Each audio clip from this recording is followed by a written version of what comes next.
اعوذ باللہ من الشیطان الرجیم بسم اللہ الرحمن الرحیم۔ ناظرین، راہ اسلام کا یہ شمارہ لے کر میں ہوں آپ کا میزبان طاہر موسوی حاضر خدمت۔ ناظرین، جیسے کہ آپ کو خبر ہے کہ راہ اسلام کے اس پروگرام میں ہم کوشش کرتے ہیں کہ ہم ناظرین تک ایک نئی گفتگو لے کر آئیں، ایک نیا عنوان لے کر آئیں۔ ناظرین، اللہ تبارک و تعالی نے انسان کے لیے جس راہ کا انتخاب کیا ہے، ہدایت بشر کے لیے جس راہ کو چنا ہے، منتخب کیا ہے، اسے راہ اسلام کہتے ہیں، اور یہی راہ نجات ہے۔ ناظرین، راہ اسلام کے مقدس فرمان کو لے کر رب العالمین نے 1,24,000 انبیاء کو اس دنیا میں بھیجا ہے۔ ناظرین، جیسا کہ آپ جانتے ہیں کہ جو بھی دور تھا، جس دور میں انبیاء کرام صلوات اللہ علیہم اجمعین تشریف لائے، وہ اس زمانے کے لوگوں سے افضل تھے۔ جیسے ہم مثال دیں گے جناب موسیٰ علیہ نبینا علیہ السلام کی۔ جب جناب موسیٰ تشریف لائے تو اس زمانے میں جادو کا بڑا زور تھا۔ جیسے قرآن میں ذکر آیا ہے وَأَزَلَّهُمُ السَّامِرِي سورہ طٰہٰ میں کہ سامری جادوگر کا ذکر آیا ہے جو حضرت موسیٰ علیہ السلام کے زمانے میں تھے۔ مگر اللہ نے جناب موسیٰ علیہ السلام کو ایسا معجزہ عطا کیا کہ اس سے انہوں نے اس زمانے کے جادوگروں کو مات دے دی، اور وہ جادوگر اسلام قبول کرنے کے بغیر ان کے لیے کوئی راستہ نہیں بچا۔ جسے سورہ طٰہٰ میں ذکر ہوا ہے اذهب الى فرعون انه طغى، اے موسیٰ فرعون کے پاس جاؤ، اس میں سرکشی آ گئی ہے۔ تو جناب موسیٰ نے عرض کیا یا اللہ ہمیں طاقت دے دیجئے۔ تو جناب اللہ نے فرمایا وما تلک بیمینک یا موسیٰ، یا موسیٰ آپ کے یمین میں کیا ہے، دائیں طرف کیا ہے؟ جناب موسیٰ نے جواب میں فرمایا قال ہی عصای اتوکأ علیہا واحش بہا علی غنمی ولی فیہا معارب اخری، یا اللہ یہ تو میرا عصا ہے، اس سے میں اپنے بھیڑ چوپاہوں کو راہ راست پر لاتا ہوں اور میں سے بڑے بڑے کام لیتا۔ تو جناب موسیٰ اللہ کا پیغام لے کر فرعون کے پاس گئے، تو جب جناب موسیٰ کا عصا تبدیل ہو گیا اژدہا میں، اور جادوگر سمجھ گئے کہ یہ صرف اللہ کا نبی ہے، یہ کام اللہ کے نبی کا ہو سکتا ہے اور کسی کا نہیں ہو سکتا، تو انہوں نے فوراً کہہ دیا آمنا برب ہارون و موسیٰ، کہ ہم نے ایمان لایا حضرت موسیٰ علیہ السلام اور ہارون علیہ السلام کے رب پر۔ ناظرین، اسی طریقے سے جب جناب عیسیٰ علیہ السلام مبعوث کیے گئے، بھیجے گئے، تو ان دنوں طبی یونان اپنے نقطۂ عروج پر تھی، کلیمکس پر تھی۔ لیکن جناب عیسیٰ علیہ السلام نے معجزہ دکھا کر یہ ثابت کر دیا کہ میں کسی دوا کا محتاج نہیں ہوں، اور چیلنج کے ساتھ کہا لے کر آؤ میرے پاس مادرزاد اندیل، میں ان کے آنکھوں کا آپریشن نہیں کروں گا، بس ہاتھ پھیر دوں گا اور وہ ٹھیک ہو جائیں گے۔ اسی طریقے سے جب ہمارے نبی احمد مجتبی محمد مصطفیٰ صلی اللہ علیہ وآلہ وسلم اس دنیا میں تشریف لائے، تو جیسے آپ کو پتا ہے کہ عرب جو تھی، قوم عرب تھی، وہ فصاحت و بلاغت میں بڑا کمال رکھتے تھے، ان کی فصاحت و بلاغت کے چرچے مشہور تھے۔ ناظرین، قوم عرب کے مرد تو مرد، یہاں تک کہ ان کے زن اور بچے بھی شاعر تھے، جیسے کہ سبع معلقات، وہ 7 قصیدے جو خانہ کعبہ پر معلق کیے گئے تھے، اویزان تھے، وہ آج بھی اس بات کی دلیل ہیں کہ قوم عرب فصاحت و بلاغت یا علم الکلام میں کس قدر اونچائی پا چکے تھے۔ جیسے کہ ہم پڑھتے ہیں قصیدہ امر القیس کندی کے یہ چند اشعار میں نمونتاً آپ کی خدمت میں عرض کر رہا ہوں۔ قفا نبک من ذکرا حبیب ومنزلی، قفا نبک من ذکرا حبیب ومنزلی، بسقط اللواء بین الدخول فحوملی، ترا بحر الاعرام فی ارساتها وقیانها کأنہ حب فلفلی۔ ناظرین،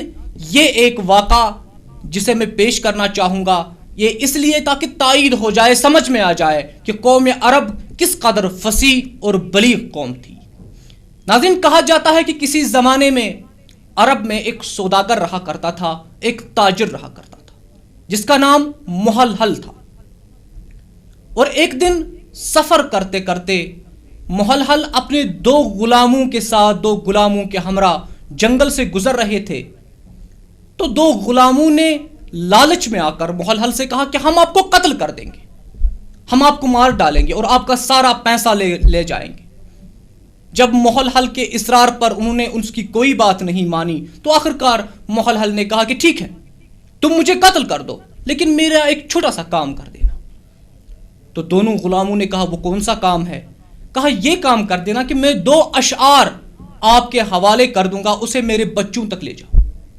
تو محلحل نے کسی کاغذ کی پرچی پر یہ 2 اشعار لکھے، من مبلغ انی فانی محلحلا للہ درکما و در ابیکما، جس کا مطلب یہ تھا کہ اے میرے بچوں، تم تک کون یہ خبر پہنچائے گا کہ ان محلحلا کی جو محلحل ہے، للہ درکما و در ابیکما، اللہ آپ کو اور آپ کے باپ کو اپنے سائے میں رکھے۔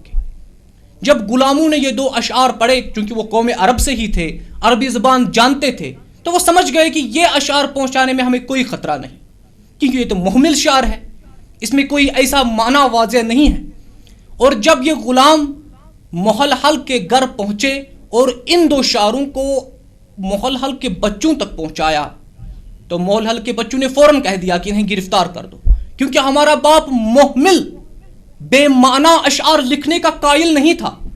اصل میں انہوں نے ربائی کہی ہے جس کے کچھ جو اشعار تھے وہ انہوں نے ظاہر نہیں کیے، وہ تہ میں رکھے، سکرٹ میں رکھے، اور پوری ربائی اس طرح ہونی چاہیے، من مبلغ انی فان محلحلا ازہا قتیلا فی الخلاہ مجندلا للہ درکما و در ابیکما لا یذہب الابدان حتی یقتلا۔ اب اس ربائی سے یہ واضح ہوتا تھا کہ ان 2 غلاموں کو جانے مت دیجئے، انہیں پکڑ لیجئے، کیونکہ انہوں نے ہی تمہارے باپ کو قتل کیا۔ تو یہ عالم تھا، یہ شعور تھا قوم عرب کا، اس درجہ ان کی جو فصاحت و بلاغت تھی، علم الکلام یا شاعری پر جو عبور تھا وہ اتنا بلند تھا، اتنا اونچا تھا۔ اور ناظرین، اسی قوم میں قرآن مجید جیسی مقدس اور لاریب کتاب اتر کر یہ دعویٰ کر رہی ہے، چیلنج کر رہی ہے، وَإِن كُنتُمْ فِي رَيْبٍ مِّمَّا نَزَّلْنَا عَلَىٰ عَبْدِنَا فَأْتُوا بِسُورَةٍ مِّن مِّثْلِهِ وَادْعُوا شُهَدَاءَكُم مِّن دُونِ اللَّهِ إِن كُنتُمْ صَادِقِينَ۔ اے جھٹلانے والو، وَإِن كُنتُمْ فِي رَيْبٍ، اگر آپ شک میں مبتلا ہو، اگر تمہیں کوئی شک ہے، مِّمَّا نَزَّلْنَا عَلَىٰ عَبْدِنَا، اس کے بارے میں کہ جو کچھ ہم نے نازل کیا ہے اپنے بندے پر، فَأْتُوا بِسُورَةٍ مِّن مِّثْلِهِ، تو لے کر آؤ ایک صورت اس مثل جیسی، قرآن مجید کی مثل ایک صورت لے کر آؤ، وَادْعُوا شُهَدَاءَكُم مِّن دُونِ اللَّهِ، اور ان گواہوں کو بلاؤ جو اللہ کے بغیر کسی اور کو مانتے ہیں، ان کنتم صادقین، اگر تم لوگ اپنے دعوے میں سچے ہو۔ وہ قرآن مجید کے مثل تو نہ لا سکے، لیکن تمام جو اس وقت کے بڑے بڑے شعراء موجود تھے عرب میں، ان سب کو بلایا گیا، شباب و کباب کا اہتمام کیا گیا تاکہ دل میں ولولے پیدا ہو جائیں اور شعر گوئی میں مزہ آ جائے۔ تو سب کچھ محنت اور ارک ریزی کے بعد جو انہوں نے لکھا، چونکہ قوم عرب کے لیے جو جانور ہاتھی کا جو جانور ہے، قوم عرب کے لیے ہاتھی بڑا حیرت انگیز جانور تھا، کیونکہ وہاں ہاتھی نہیں پائے جاتے۔ تو انہوں نے ہاتھی پر ایک سورہ بنا دی جس کے الفاظ ایسے تھے، الفیل ملفیل وما ادراک ملفیل دمبہ قلیل وخرطومہ طویل، الفیل ملفیل، ہاتھی، وہ کیا ہاتھی، وما ادراک ملفیل، ارے تم لوگ کیا جانتے ہو کہ ہاتھی کیا ہے، دمبہ قلیل، وہ ہے جس کی پونچھ چھوٹی ہوتی ہے، وخرطومہ طویل، ہاتھی وہ جانور ہے جس کی ناک بڑی ہوتی ہے۔ تو اس سورہ کو بنا کر رسول اللہ صلی اللہ علیہ وآلہ وسلم کی خدمت میں پیش کیا، کہا ہم نے بنا دی ہے، یہ ہماری سورہ ہے۔ تو اسی وقت رسول اللہ صلی اللہ علیہ وآلہ وسلم کے پاس حضرت جبرائیل امین علیہ السلام تشریف لائے اور سورہ قاریہ بیان کیا، سورہ قاریہ نازل ہوئی، القاریۃ ما القاریہ وما ادراک ما القاریہ۔ یہ سن کر تمام جو شعراء تھے شرمندہ ہو گئے، خجل ہو گئے، کیونکہ وہ جانتے تھے، وہ عالم تھے، ان کو پتا تھا کہ یہ فصاحت و بلاغت کسی انسان کی نہیں ہو سکتی۔ جیسے امر القیس قندی ایک بار کسی مدینے کی گلی سے گزر رہے تھے تو انہوں نے ایک دیوار پر مکتوب پایا، لکھا ہوا پایا، انا آتینا کل کوثر، تو امر القیس قندی بے ہوش ہو گئے۔ جب واپس ہوش میں آئے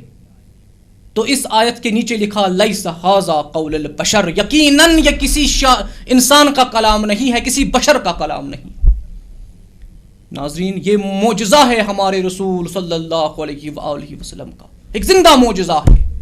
جو رہتی دنیا تک قیامت تک قائم رہے گا اور تمام انسانوں سے خطاب کرتا رہے گا کہ میرے پاس ہدایت ہے، میں وہ ہدایت کا سرچشمہ ہوں جسے نبی نے تمہارے بیچ میں چھوڑا تھا۔ ناظرین محترم، راہ اسلام کے ہر مقام پر ہم کسی نہ کسی علماء، مفکر، کسی نہ کسی خطیب کو اپنے اسٹیڈیو میں دعوت دیتے رہتے ہیں، اور آج بھی ہم نے دعوت دی ہے جناب مولانا طارق مکی صاحب کو، جو ام القرا یونیورسٹی مکہ المعظمہ سے تشریف لائے ہیں، جو اسلامک اسکالر ہیں، اور یہ قرآن مجید کے تقاضے ان کے لیے جو عنوان ہم نے منتخب کیا ہے، تو آئیے ناظرین ہم بھی سنتے ہیں۔